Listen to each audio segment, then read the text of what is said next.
Hey scrappers, if you're looking to figure out what materials you should sell this week or hold this week, now is the time to do it. Our weekly report is going to give you that information, up-to-date market news, pricing. Let's get right into it. We'll talk about it inside.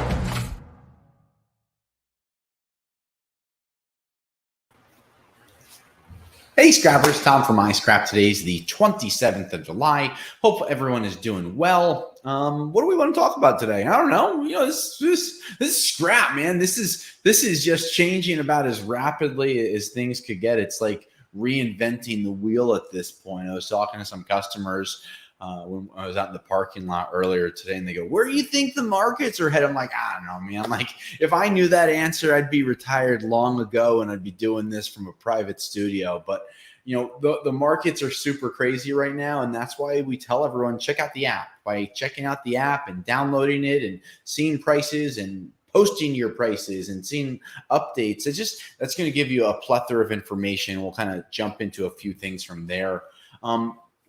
Copper prices have started to recover, but not to a point that I'm excited about. In the stock market, they call increases after large drops a dead cat bounce. So, a cat falls from a roof, and we don't want anyone to fall or get hurt, right? But the logic is you drop a cat from a roof, the cat passes away, but when it hits, it kind of bounces back up. That's kind of what we're seeing in the copper markets. We saw copper in the month of June take this humongous spill of $1 per pound. What have we started to see? Little bounces, little upticks in the markets. We saw copper prices down to 322 on a trading level.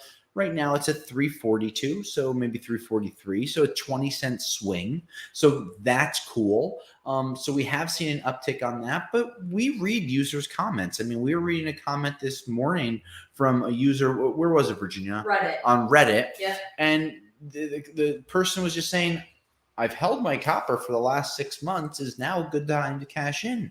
I mean, I think it's always a good time to cash in copper. I've said it for how many years have I said, don't hold on to this stuff unless you don't need the money.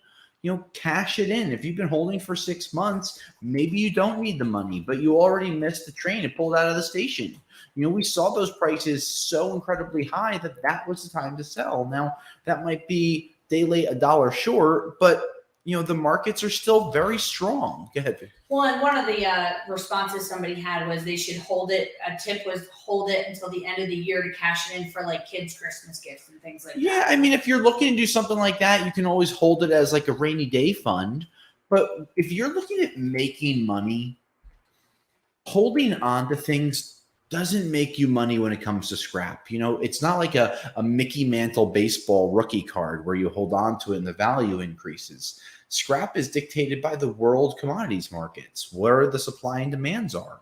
And we see a lot of demand, but we also see a lot of supply after the last year and a half.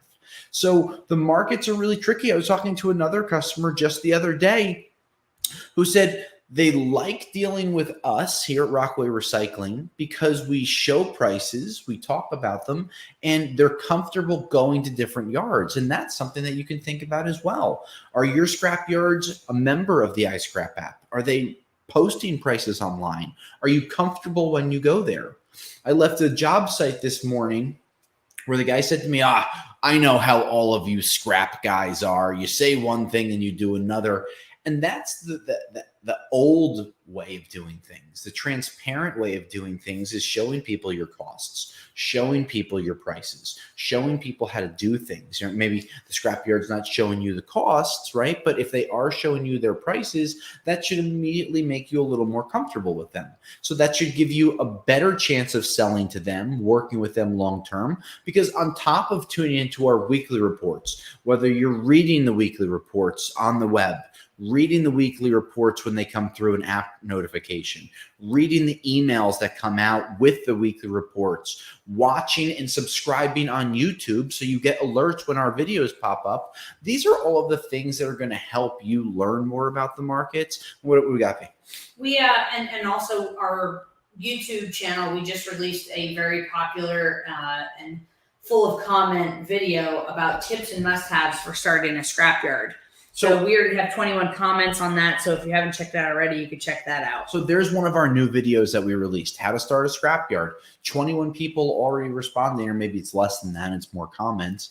But by utilizing resources that are out there, you're going to learn a lot about the markets. I mean, a lot of what I learn, a lot of what I tell you is not because anyone told me this exact thing. This is me reading, listening, talking, learning, observing, right? Having years of experience, knowing that there's ups and there's downs. Right now, scrapyards are scrambling because the markets disappear. I mean, look at stainless steel prices. We were paying 70 cents a pound, 80 cents a pound, I forget at this point, for 304 stainless a few months ago. And today it's like 35 cents. Well, why did that happen? Well, if you pay attention to the different markets, or you pay attention to our weekly reports and read our weekly reports, right? Many people sign up for the emails, but what the hell is the point of signing up for an email if you're not going to read it? We're not producing information because we think that it's just filler. We think that it's real information that helps educate you. And we have that same information on the app, which is free, allowed you to post prices on the app, which is free. And all of these things help us learn about the markets in total. When we get back from a short commercial break, we'll go over some of the catalytic converter markets, where they are, how they got here, and where they might be going for the rest of the year.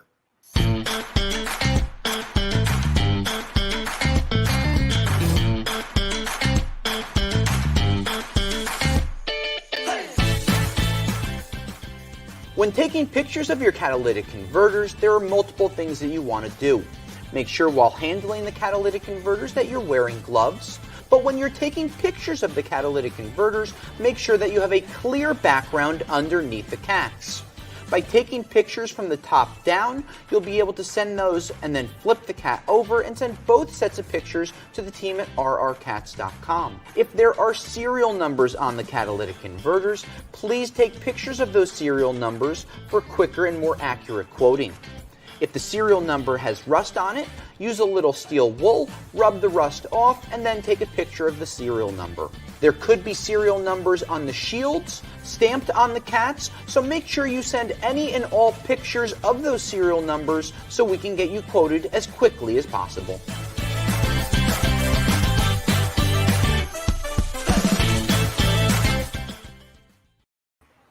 So catalytic converter market's also going through a bunch of craziness right now. We briefly saw rhodium go over $14,000 an ounce, touch $15,000 an ounce. I think that was Friday. And today we're down to $13,400 an ounce. And I mean, of course, you're not selling rhodium bars, but these cat prices come from somewhere, platinum, palladium, and rhodium. And again, subscribe to our YouTube channel. Check out all of the dozens, if not hundreds of videos between rrcats.com and our iScrap YouTube that talks about the catalytic converter markets. And we still think that that is a market that you should consistently be selling your cats as you get them. rrcats.com continuing to hold prices for 10 days, giving free shipping on OEM cats, just gives you a better outlet to sell your catalytic converters. So that's somewhere you can look. And you can also see in the app the average price of different types of cats. There's a national average price. There are averages for small foreigns, domestics, things like that. So, I know that there's pricing apps out there, but what we've learned about pricing apps, they're generally built overseas, generally run by people overseas. They don't always update the prices. You might need to pay to get into them, and then you have to trust that they updated those prices. So using an app where prices are generated from users helps you get a better idea where the markets are. But to jump back into some of the non-ferrous things that we were talking about, stainless steel is still a hold for me. If you have the ability to hold your stainless steel, when you see a market dropping by 50 or 60%, which is what stainless essentially did, that's a great item to hold on to. Now, I wouldn't say the same for steel products because the steel markets got bludgeoned and steel is heavy and steel is never going to have the same value that stainless steel is going to have. So getting those things in and out of your trucks, cars, trailers, tow truck, whatever it is always going to be a really good upgrade and something to do immediately, unless there's some material to pull out of those. But if you can even pull some of the non-ferrous off of the steel that you're scrapping before it comes off the trailer, that's a win as well. I follow a gentleman out of Colorado who always posts a lot of the things that he is selling week to week, and I really find it interesting how he sells his material, because if I were him, I would do a lot of it the same way. I would put the steel on the trailer and only take it off one time at the scrapyard. Looks like something that he does often, unless it's something like an air conditioner where he needs to take it apart to get the copper, aluminum radiator, the copper and sealed unit, etc. Right? Again, check out our YouTube page. Lots of videos on air conditioners, how to take them apart, different sizes, different types, what to look for, what to look out for. So those are things there. But, I'll also see people posting online, oh, I'm saving my wire. And wire is an item where in the last few weeks I said, hold it. But if you still have it with a 20-cent uptick, you might want to sell it. Where things like Romex, THHN, and thicker grades, you're already stripping those. And if you're looking for a wire stripper to strip those, we have videos on that and blogs on that as well to give you the ability to learn about these different tools instead of just reading who knows what reviews online. We're from the scrap world. We like scrap. We talk about scrap. We do this every week, every day. And as customers of scrap yards, there are very few people that are going to talk to you like this. So we want to hear your comments, your ideas, your questions, your hard times, your good times. Steel prices for the next 6 months, I don't expect anything good. I expect the floor to be exactly where it is. The increases that we saw a few weeks ago are already gone. Drops are coming again in August. I think we're just going to be in a really low holding pattern for steel. Don't hold it. That's the pattern. I mean, get it in, get it out, because the prices aren't going anywhere.